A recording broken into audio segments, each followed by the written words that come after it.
El tema de este video es diagrama de árbol. Es el segundo video que tiene que ver con probabilidad. En el video anterior aprendimos cómo calcular la probabilidad simple. Hay ocasiones en las que no es tan fácil identificar el total de resultados posibles que puede tener un experimento aleatorio. Cuando sucede eso, lo recomendable es trazar un diagrama de árbol, que también puede ser conocido como árbol de probabilidad o árbol de decisión. Vamos a ver un ejemplo para que entiendan mejor cuándo se utiliza este tipo de diagrama. Por ejemplo, si mi experimento va a ser lanzar una moneda, ya sé que solamente mi espacio muestral va a tener dos elementos, cruz y cara o águila y sol, como quieran llamarle. Entonces solamente hay dos resultados posibles. Entonces ya sé que la probabilidad de cada uno, la probabilidad de caer águila va a ser de 1 entre 2, de 0.5 o de 50%. Lo mismo para sol. Pero ¿qué pasa si ahora mi experimento no es lanzar solamente una vez esa moneda, sino que voy a lanzar 3 veces seguidas una moneda al aire? Y quiero calcular el evento de que caigan cara las 3 ocasiones. Este evento va a ser mi subconjunto llamado C. Entonces, mi probabilidad de C va a ser el total de elementos de C entre el total de casos posibles, o sea, el total de elementos de mi espacio muestral. Yo ya sé cuántas ocasiones va a tener C o el conjunto C y cuántas S. No, lo tengo que saber, y aquí es en donde se complica un poco. Si voy a lanzar 3 veces seguidas una moneda, puede ser que la primera caiga cara, la segunda caiga cruz, por ejemplo, y la tercera cara. Otro posible es cara, cara, cruz. Otro posible es cruz, cruz, cruz, etcétera. Entonces, ¿cuántas diferentes o cuántos resultados diferentes hay? Es un poco complicado saberlo, y entonces puede ser que yo los esté anotando y no me di cuenta y volví a escribir cara, cruz, cara. Y entonces ya el resultado de mi probabilidad va a ser incorrecto porque estoy contando 2 veces el mismo resultado. Cuando me doy cuenta que a primera intención se me dificulta o no puedo conocer el total de elementos de mi espacio muestral, entonces no se recomienda hacer esto, ir anotando uno por uno. Lo que se recomienda es guiarnos con un diagrama de árbol, que en realidad es un diagrama muy sencillo de elaborar. Todos ustedes alguna vez ya han visto un árbol genealógico, pues es algo muy similar. Tiene nodos, tiene ramas, y de un nodo pueden salir diferentes ramas. En este momento les voy a mostrar cómo quedaría el árbol de probabilidad para este experimento de lanzar 3 veces seguidas una moneda. Tengo mi nodo principal, es este, que digo, bueno, es mi experimento de lanzar la moneda. En el primer lanzamiento, ¿cuántos posibles resultados puedo tener? Pues que caiga cara o que caiga cruz. Si cayó cara el primer lanzamiento y la vuelva a lanzar, ¿qué puede pasar en el segundo lanzamiento? Pues que vuelva a salir cara o que caiga cruz. ¿Qué pasa si volvió a salir cara? Bueno, vuelvo a aventar la moneda. Y en ese tercer lanzamiento puede volver a pasar que caiga cara o que caiga cruz. ¿Para qué me sirve este diagrama? Para lo que me sirve es para determinar todos los posibles resultados de un experimento aleatorio y hacer más fácil el cálculo de la probabilidad simple. Entonces aquí yo ya me puedo dar cuenta que cada uno de estos nodos finales es un resultado diferente. Mi primer resultado inicio desde aquí, desde mi nodo principal. Y mi primer resultado posible puede ser que caiga cara, cara y cara. Entonces aquí está mi primer resultado posible. Segundo resultado es cara, cara, cruz, lo escribo. El tercero, cara, cruz, cara, y así me voy hasta cruz, cruz, cruz. Entonces, ¿cuántos posibles resultados tengo? Los posibles resultados que tengo son igual a la cantidad de nodos que hay en el último nivel de mi diagrama de árbol. En este caso son 8 resultados diferentes. Entonces, el total de elementos de mi espacio muestral, que si se dan cuenta todos estos son los elementos que va a tener mi espacio muestral. Todos estos son los resultados que va a incluir mi conjunto S, que es el espacio muestral. Son 8 elementos, 8 resultados diferentes. ¿Y cuántos de esos resultados cumplen con que caiga 3 veces cara? Solamente este de aquí. Entonces hay solamente un resultado de 8 que cumple con esa característica. Un octavo en decimal es igual a 12.50%. O si lo voy a dejar como decimal es 0.12. Cualquiera de los dos resultados en decimal o en porcentaje son correctos. Recuerden, nosotros de preferencia vamos a manejar el resultado de una probabilidad utilizando la escala de 0 a 100%. Y así es como quedaría. Si se dan cuenta, el diagrama de árbol, en este caso, para lo que me sirve es para conocer el total de resultados posibles cuando no es muy fácil verlo o saberlo a simple vista. Entonces, ¿qué hago? Trazo mi diagrama y como todos los resultados tienen la misma probabilidad de ocurrir, entonces si son 8 resultados diferentes, pues la probabilidad de cada uno es de 1/8. Y así es como vamos a utilizar el diagrama de árbol. Les voy a explicar más detalladamente en qué consiste el diagrama de árbol. Ya se dieron una idea, ya vieron el ejemplo, ahora vamos a ver el diagrama de árbol. ¿Cuál es la definición de este diagrama de árbol o árbol de probabilidad? Este diagrama se utiliza para determinar todos los posibles resultados de un experimento aleatorio y de esta manera calcular la probabilidad de manera más sencilla. Los elementos de un árbol de probabilidad son las siguientes. El árbol tiene ramas, que son estas flechas o líneas, y nodos, que los nodos son cada uno de estos círculos o cada una de estos valores que se pone al finalizar y al inicio de cada rama. Las ramas pueden ser adyacentes o separadas. Las ramas adyacentes se suceden de manera continua y para calcular la probabilidad de estas ramas se saca el producto de sus probabilidades. Nosotros las probabilidades de cada evento las vamos a ir escribiendo aquí en las ramas y la probabilidad en ramas adyacentes se calcula multiplicando, o sea, va a ser el producto. La probabilidad de un evento va a ser igual al producto de todas las probabilidades que llegan a él. Más adelante veremos un ejemplo para que vean que no está tan complicado. Ramas separadas. Las ramas separadas me indican que son aquellas que están en diferente nivel del árbol y para calcular sus probabilidades, las probabilidades se suman.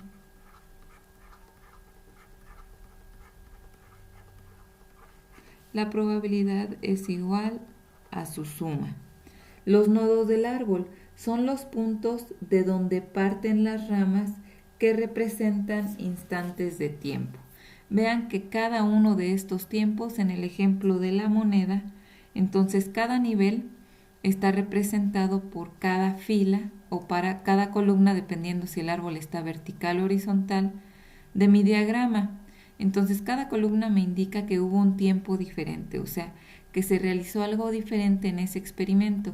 Si digo lanzar moneda y luego lanzar dado, bueno, los resultados de la moneda están en el primer nivel y los resultados del dado están en el segundo nivel.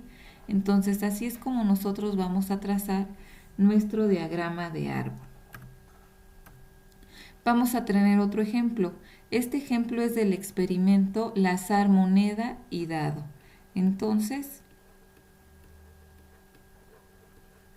moneda y dado. Este experimento lo voy a poner como el nodo principal. Vamos a acostumbrarnos a hacerlo así. Mi nodo principal, que les voy a pedir que lo encierren en un círculo o en un óvalo, es el experimento. Entonces mi experimento es lanzar moneda y dado. Entonces cada uno de los niveles va a corresponder a un instante de tiempo o una acción diferente. Mi primer nivel al selección de la moneda y mi segundo nivel en los resultados del dado. ¿Cuántos posibles resultados hay? Si nos fijamos en el último nivel, tenemos 6 de este lado y 6 de este lado. El total de elementos de mi espacio muestral son 12. Y nosotros ya sabemos que la probabilidad de cada uno de estos es igual, entonces de cada uno sería 1 de 12. ¿Qué pasa si la probabilidad fuera diferente? Entonces, ¿cómo se calcularía? Voy con el primero. Cuando lanzo una moneda, cara y cruz, ¿qué probabilidad hay de que caiga cara cuando lanzo una moneda? Caiga cara es 50%, o si lo pongo como decimal, podría dejarlo como 1 de 2 o 0.5. Entonces esa sería mi primer probabilidad, un medio y un medio. Y las probabilidades las voy a poner sobre las ramas, 1 de 2 y 1 de 2. Lo vamos a dejar con porcentaje para que después no se confundan si trabajamos fracciones.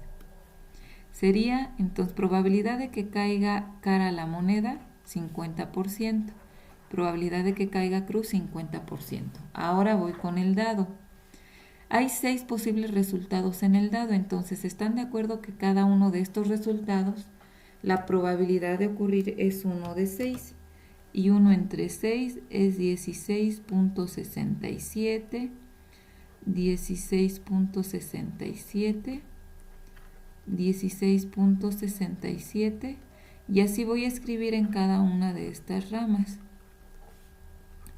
16.67 y 16.67. Lo mismo hago acá, 16.67,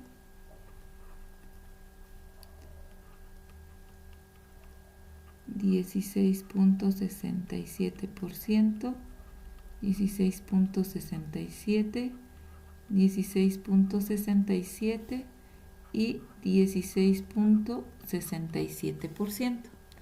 Ahora, según lo que vimos en la diapositiva anterior, para calcular probabilidad de un nodo, tengo que calcular las probabilidades desde que inicia el evento multiplicando las ramas adyacentes que me llevan a ese nodo.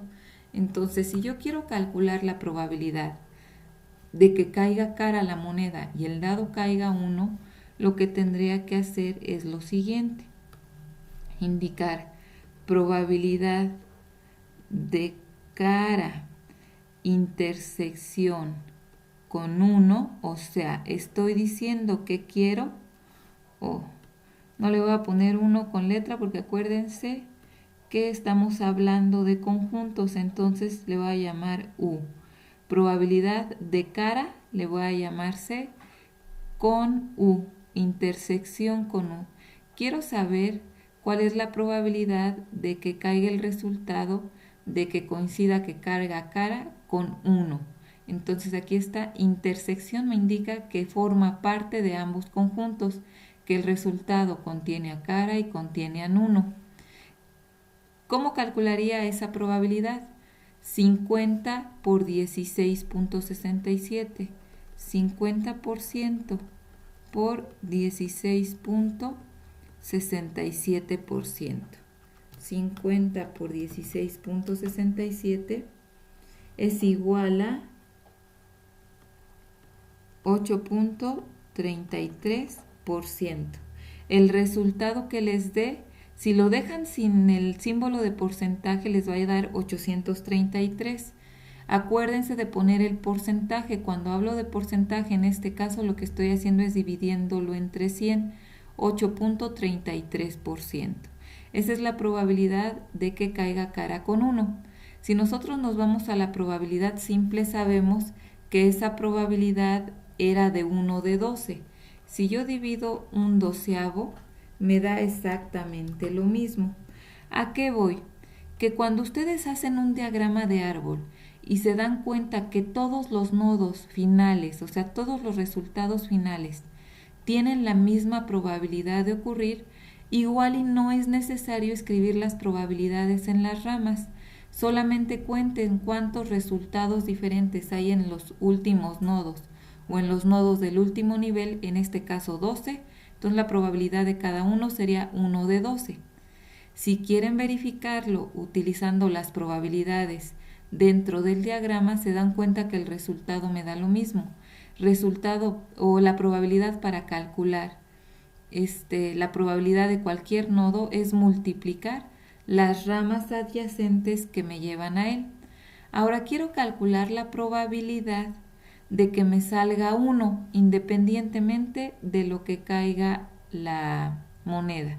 Entonces, si quiero calcular esa probabilidad de que salga 1 independientemente de que sea cara cruz, si se dan cuenta, estos dos representan al 1, este y este. Yo quiero saber cuál es la probabilidad de que caiga 1. Lo voy a poner aquí, probabilidad de 1. Si me voy a probabilidad simple, yo sé que son dos resultados diferentes. 2 de cuántos? De 12. Y 2 entre 12 es igual a 16.67%. Si lo quiero hacer utilizando el diagrama de árbol, calculo la probabilidad de este 1, que ya vi que me da 8.33. Luego calculo la probabilidad de este nodo, que me daría lo mismo porque multiplico 50 por 16.67, da 8.33. ¿Qué tengo que hacer según la diapositiva anterior? Cuando quiero calcular una probabilidad que involucra ramas separadas, lo que tengo que hacer es calcular la probabilidad de cada nodo y después la sumo.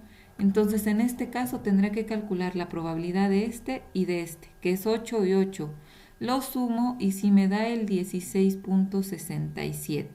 Entonces, si se dan cuenta, cuando la probabilidad es similar o es igual para cada uno de los resultados, el diagrama de árbol lo único que me permite es ver la cantidad de resultados diferentes que hay en el experimento. No necesito poner las probabilidades y ya nada más cuento cuántos resultados hay en el espacio muestral y cuántos resultados cumplirían con el evento que quiero calcular. Hay otro tipo de diagramas de árbol, o mejor dicho, el mismo tipo de diagramas, pero para otro tipo de aplicaciones, que es cuando tenemos ejercicios como este, en donde nos dan diferentes características de cierta población y yo lo que tengo que identificar es cómo se comporta esta población o cómo se va seccionando para ubicar las probabilidades finales. Vamos a leerlo para que vayan entendiendo mejor. La tabla que se muestra contiene información de los alumnos de un grupo, los cuales están clasificados de acuerdo a su sexo. 65% del grupo son hombres y el resto mujeres. Además, han sido clasificados respecto a su promedio en la materia de inglés. Los hombres, de esos hombres el 45% estuvo aprobado o el punto 45 y el punto 55 o el 55% de estos hombres está reprobado. De las mujeres el 68% aprobó inglés y el 32% reprobó esa asignatura. Yo lo que quiero calcular es, si selecciono a un alumno de entre estos del grupo, ¿cuál es la probabilidad de que se seleccione a una mujer que tenga aprobado inglés? Ojo, si ustedes me dicen que 68%, eso no es cierto. El 68% de las mujeres, pero no hay puras mujeres en el grupo. Si yo elijo a alguien del grupo, ¿qué probabilidad hay de que sea mujer? Y aparte esa mujer sí haya aprobado. Entonces, cuando tengo esto, que hay varias características de esos elementos de la población, tengo mi experimento que es seleccionar a un alumno. Entonces lo voy a poner aquí. Seleccionar alumno. Ese va a ser mi nodo principal y lo encierro. De este nodo, ¿qué es lo primero que puede pasar? ¿Cuál es la primer característica que me dan de estos elementos de la población?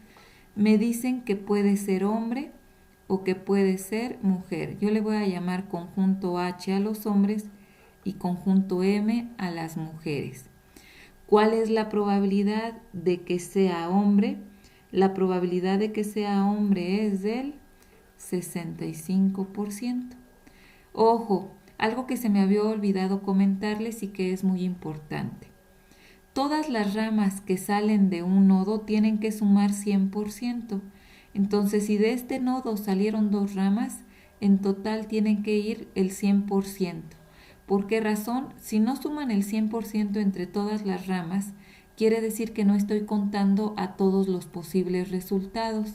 Entonces, si 65% son hombres, el resto, que es el 35%, serían mujeres. ¿Qué más puede suceder? Pues la tabla me está diciendo que estos hombres a la vez se dividen en hombres que aprobaron y en hombres que reprobaron. Lo mismo las mujeres se dividen entre las que aprobaron y las que reprobaron. Y vamos a escribir en cada una de esas ramas su probabilidad. De los hombres, ¿qué probabilidad hay de que ese hombre haya aprobado? Del 45% o 0.45. Es lo mismo, no hay problema. De hombres reprobados, para que me dé el 100% sería 55%. Voy con las mujeres, aprobadas 68% y reprobadas 32%. Aquí no puedo decir que aunque hay 4 resultados diferentes, que hombre aprobado, hombre reprobado, mujer aprobada, mujer reprobada, no puedo decir que hay la misma probabilidad de ocurrir uno que otro, porque si se dan cuenta ya no está repartido equitativamente la probabilidad. No es la misma probabilidad de que sea hombre aprobado que sea mujer aprobada. Entonces, para esto lo que tenemos que hacer y lo que se recomienda es calcular primero la probabilidad de cada nodo final. Entonces yo voy a calcular la probabilidad de que sea hombre y además, o sea, intersección con aprobado. Quiero saber qué probabilidad hay de que sea hombre, intersección con aprobado, o sea, que además de que pertenezca a los hombres, pertenezca a los aprobados. Esto va a ser igual a 65% por 0.45 o 45%. Si en la calculadora ponen 45%, sí le tienen que escribir el símbolo de porcentaje, que normalmente se encuentra arriba del símbolo igual. Entonces, chéquenle, 65 por 45% o por 0.45 me da 29.25%. Voy, probabilidad de hombre y aprobado y reprobado, es igual al 65% por el 0.55 o 55%. Es el 35.75. Yo les recomiendo, pausen el video y ustedes en su calculadora traten de calcular la probabilidad de mujer aprobada, mujer intersección aprobada, y la probabilidad de mujer y además que pertenezca al conjunto de reprobados, o sea, la intersección entre estos dos. Vamos a continuar. Probabilidad de mujer con aprobado sería 35% por 0.68. Por 0.68 sería 23.80%. Y probabilidad de mujer reprobada sería 35% por 0.32 o 32%. 11.20%. Y ahora sí, antes de continuar, ¿qué se recomienda? Que sumen ustedes todas las probabilidades de sus nodos y en total les tiene que dar 100%. Si les da más o menos de 100%, quiere decir que en algo se equivocaron. No están considerando el total de la población. En este caso sí estoy considerando el total de resultados posibles, que es el 100%. Ahora dice, si se selecciona un alumno al azar, ¿cuál es la probabilidad de que sea mujer? Entonces le pongo mujer, intersección, y que aprobara. Entonces mujer, intersección con aprobada, es este nodo de aquí. Mujer y aprobada quiere decir que voy a pasar por esta y por esta rama. Voy a multiplicar 35 por 68% y ya lo tengo aquí. La probabilidad de seleccionar al azar una mujer que haya aprobado inglés es del 23.80%. Y así es como calcularíamos o utilizamos el diagrama de árbol para poder entender y calcular mejor las probabilidades de cada evento. Vamos a ver otra pregunta, otra probabilidad de este mismo ejercicio. Dice, si se selecciona un alumno al azar, ¿cuál es la probabilidad de que se seleccione a alguien que reprobara? No se alcanza a ver bien, pero vamos a calcular nosotros la probabilidad, o a ver, espérenme un poquito. Mejor lo borro. Denme un segundo.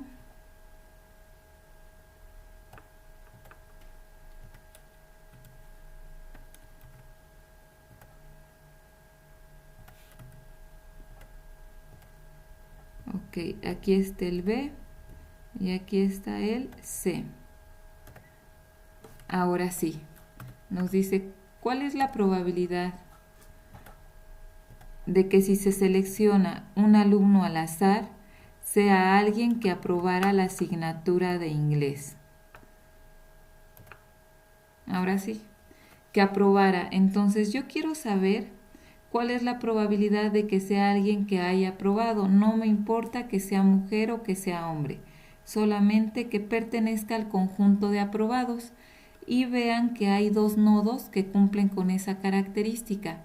¿Qué tengo que hacer? Calcular la probabilidad de cada nodo, que es esta y esta, y como son ramas separadas, lo que tengo que hacer es sumar estas probabilidades. La probabilidad de aprobados es sumar los hombres aprobados y las mujeres aprobadas, que es el 29.25% más el 23.80%. Y el resultado quedaría igual 29.25 más 23.8 del 53.05%. Quiere decir que en ese grupo el 53.05% de los alumnos aprobaron la materia de inglés. Así es